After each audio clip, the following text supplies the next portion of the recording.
Halo, selamat datang di channel Rindu Filsafat. Kali ini aku pengen ngobrol-ngobrol aja bareng kalian dan rencananya sebenarnya sambil main Valorant, cuma karena audionya nggak bagus dan ternyata harus tag ulang, jadi audio Valorantnya nggak ada. Kita ngobrol-ngobrol aja dan cuma videonya, cuma gambarnya Valorant yang ada di latar belakang. Oke. Sekarang yang pertama aku pengen ngomongin tentang update channelku ini. Ya walaupun channelku ini sebenarnya baru mulai dan baru beberapa video doang, tapi udah aku tinggalin dikarenakan berbagai macam hal. Yang pertama itu aku punya banyak kesibukan di real life dan ternyata aku baru sadar membuat video atau merekam video itu butuh waktu, effort, dan kreativitas yang banyak, serta kegigihan juga. Nah, waktu itu aku belum punya, dan akhirnya beberapa bulan ini aku nggak upload, walaupun sempat upload short ya. Setelah itu aku nggak ada upload video. Sebenarnya ada video satu tentang satu barang lagi yang aku syukuri aku miliki, cuma entah kenapa nggak selesai di proses edit, jadi kayak males atau capek gitu, kayak ya mungkin karena banyak banyak urusan juga di real life kayak itu. Terus yang kedua, uh, untuk konten selanjutnya di channel ini mungkin aku masih mikirin jenis kontennya apa, tapi yang jelas dibuat untuk membagi uh, rasa bersyukur terhadap hal-hal kecil. Apakah ada video seperti ini lagi di kedepannya? Mungkin ada, mungkin tidak, tapi kita lihat saja. Tapi kali ini aku memulai membuat video dari yang paling mudah dulu, yaitu merekam suara dan menambahkannya di video game yang aku mainin. Jadi tolong ditonton videonya dan dinikmati juga, sama dinikmati permainanku yang mas acak-acakan, jadi tolong jangan dihujat. Aku baru, aku nggak jago main Valorant itu ya. Oke, jadi sambil nonton Valorant gameplay, aku mau ngomongin tentang satu teori di psikologi yang namanya learn helplessness. Nah, kenapa sih aku mau ngomongin teori ini? Jadi beberapa minggu ini aku menghadapi cobaan yang berat. Banyak sekali hal-hal di dalam kehidupanku yang tidak sesuai dengan rencanaku, dan banyak yang bikin aku mulai-mulai stres, mulai-mulai sedih. Dan hal-hal itu bertumpuk-tumpuk dan menciptakan keyakinan bahwa sepertinya aku tidak bisa untuk mengubah apapun lagi di masa mendatang. Nah, itu adalah contoh pemikiran learn helplessness. Jadi kondisi di mana kita sudah mencoba sesuatu hal, sudah mencoba banyak hal untuk memperbaiki kondisi, namun tidak bisa berubah. Dan setelah itu pemikirannya terkristalisasi dan akhirnya kita pesimis, atau mungkin bisa disebut nihilis. Nah, yang benar-benar sedih sebenarnya. Learn helplessness ini ditemukan, atau yang membuat teorinya itu adalah Martin Seligman, psikolog kalau nggak salah dari Amerika. Nah, dia tuh membuat eksperimen yang sangat sedih. Jadi eksperimen ini menggunakan anjing. Jadi ada berapa ekor anjing yang ditaruh di dua tempat yang berbeda.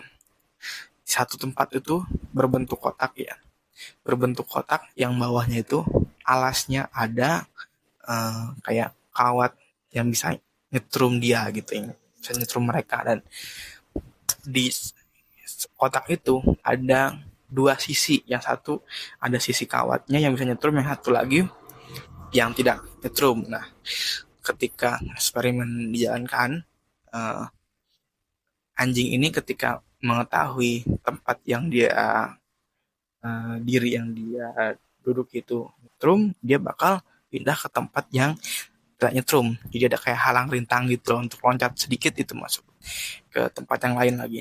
Oke, setelah dia ada di situ, dia mungkin nyoba lagi masuk, tapi masih strum dulu ya dia. Akhirnya dia tetap tinggal di tempat yang tidak menyakiti dia, yang tidak memberikan efek strum pada dia. Nah, itu uh, kotak yang pertama. Kotak yang kedua itu adalah tidak ada sisi yang tidak strum. Jadi full kotak itu isinya uh, kabel atau kawat yang menyetrum. Tidak ada sisi yang bisa lari. Tidak ada sisi yang anjing bisa selamat dari setruman. Sangat sedih eksperimen itu, benar-benar sedih, kasihan sekali maksudnya merasakan itu. Di yang kotak kedua itu seperti biasa pasti anjing bakal mencoba untuk mencari cara, ya kan, dia loncat sana loncat sini, dia berusaha untuk nyari tempat yang mungkin lah nggak nyetrum, dia ternyata tidak bisa. Nah, akhirnya dia hanya diri saja menerima struman itu. Tapi yang sangat sedihnya adalah ketika anjing di kotak kedua itu dikeluarkan dan dimasukkan ke kotak yang pertama, kotak yang sebenarnya ada itu loh, ada rintangannya, dan di tempat itu tidak nyetrum gitu loh. Anjing masih bisa loncat ke situ dan merasakan bahwa di tempat itu tidak menyakiti mereka.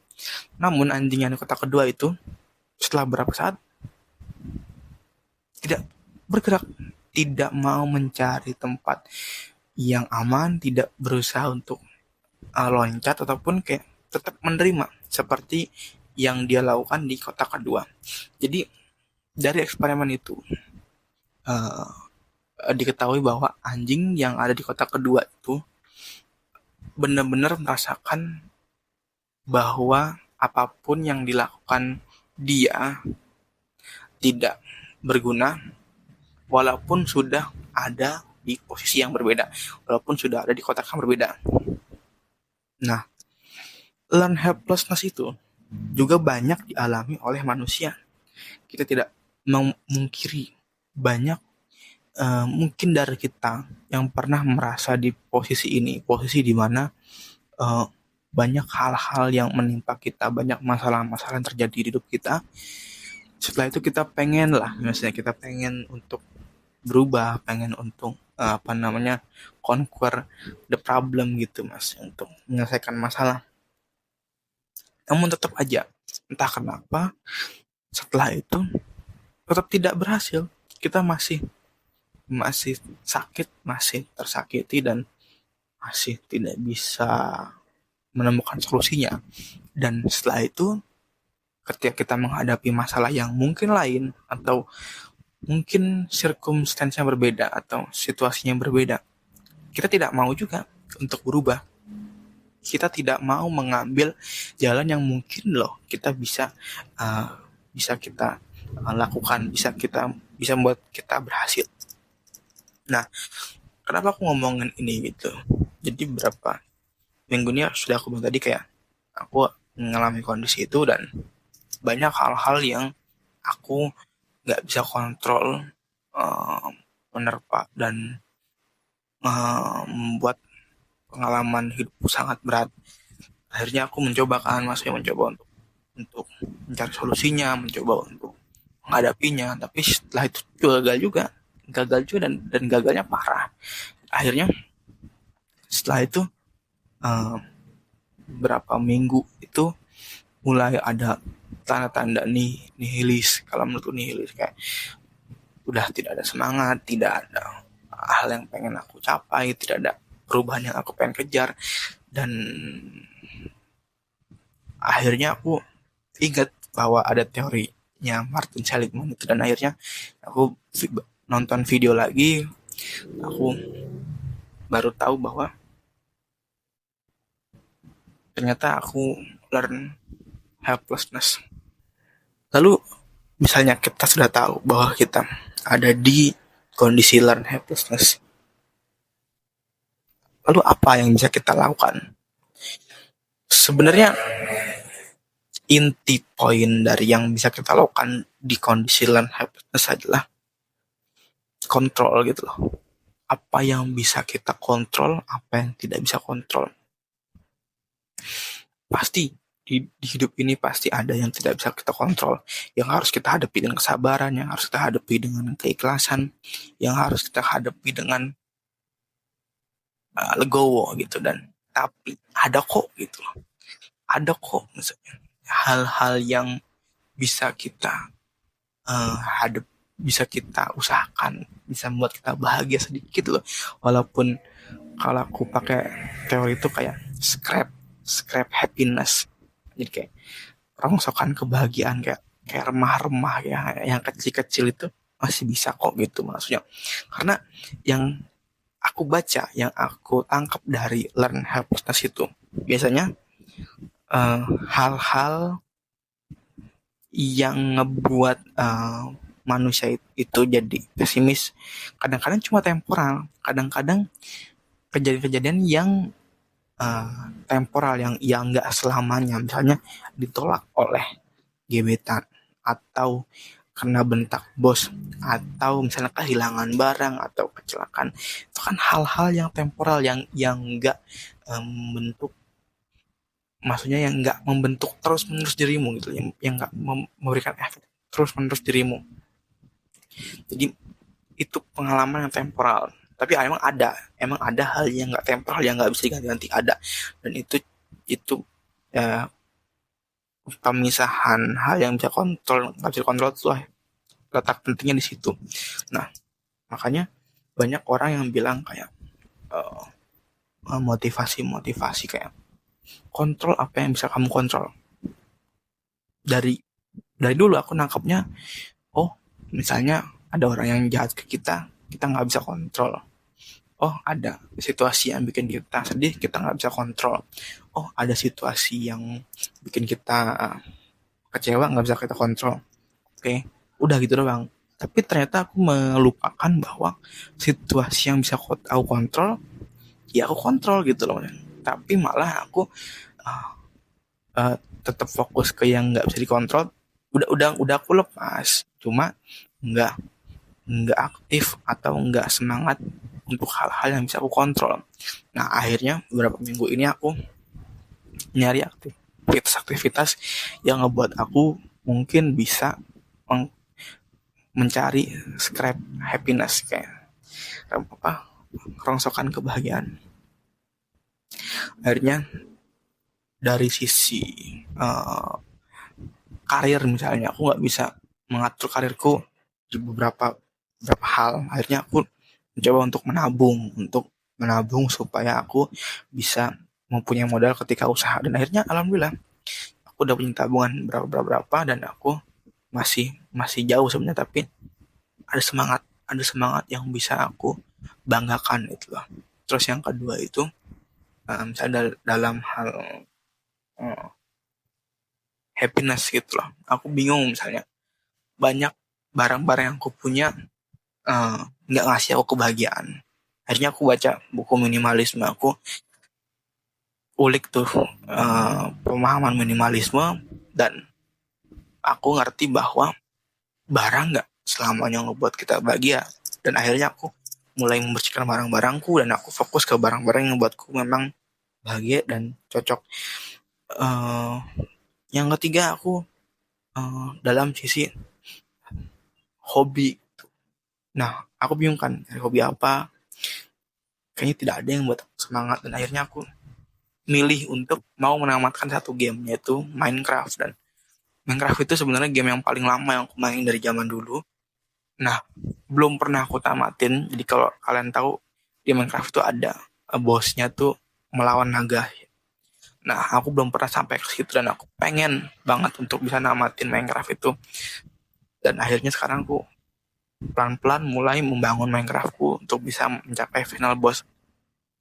Jadi menurutku itu untuk menghadapi learn helplessness itu, nah yang jelas kita perlu tahu dulu kondisi kita sekarang bagaimana, kita sedihnya karena apa, dan cari hal-hal yang bisa kita kontrol, hal-hal yang kita bisa lakukan untuk mencari-cari kebahagiaan. Dan ketika udah bisa mencari itu, kita udah melakukannya, ketika ada pikiran-pikiran negatif lagi yang muncul, kita tambahkan atau kita sandingkan dengan hal-hal yang sudah kita perbuat, yang sudah kita perbuat yang positif itu. Jadi kayak dikasih rival. Jadi negatif kita rivalnya positifnya, kayak aku mikir kayak aku nggak berguna, atau aku belum sukses, atau aku belum cantik, belum ganteng, atau belum mencapai hal-hal yang aku inginkan. Tapi kita tambahkan, aku udah mencoba ini, aku udah sukses kecil di dalam hal ini, udah bisa meraih ini gitu ya. Walaupun pelan-pelan aku udah mau mencoba gitu. Nah itu loh yang membuat learn helplessness pelan-pelan bisa hilang, dan kita bisa mulai semangat dalam menjalani hidup. Ada doa yang terkenal gitu, maksudnya doanya seperti ini, kayak, ya Tuhan, berikanlah aku kesabaran dalam menghadapi hal-hal yang tidak bisa aku kontrol, dan berikanlah aku kekuatan untuk mengubah apa-apa, apapun yang bisa aku ubah, dan berikan aku pengetahuan untuk membedakan kedua hal tersebut. Mungkin itu yang paling enak, doa yang paling enak untuk orang-orang yang mungkin menghadapi learn helplessness. Untuk kalian yang menghadapi learn helplessness ataupun pernah di posisi seperti itu, bisa tulis di kolom komentar. Semoga video ini membantu kalian dan bisa menghibur. Sampai jumpa di lain waktu. Semoga channel ini bisa terus upload. Makasih. Itu saja dari aku. Saya Aditya. Sampai jumpa.